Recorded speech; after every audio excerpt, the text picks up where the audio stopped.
السلام عليكم حبايبي، عاملين ايه؟ بصوا انا النهارده بقى عامله ايه. صلوا على النبي كده اهو. وبصوا انا عامله ايه بقى النهارده. عملت مقلوبه اللي هي ايه. بص البطاطس شرايح زي ما انتم شايفينها كده. بطاطس شرايح، البتنجان شرايح. القوطه دي تيجي تخليها نيه من تحت خالص. تحمري البطاطس الاول وبعد كده ترصصيها، تحمري البتنجان طبعا نص تحميره يعني مش تحميره.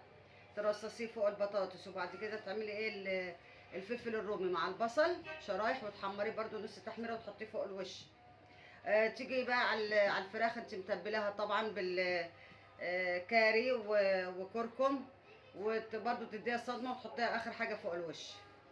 وبعد كده تعملي الرز معلقتين صلصه والسبع حبات بتاعت البهارات طبعا، وتقطمي الرزايه تتقطم معاكي وترصصيه كله ده فوق الوش كده اهوت. وخلاص على كده، وصدق الله العظيم، وحبايب قلبي وصحه وهنا.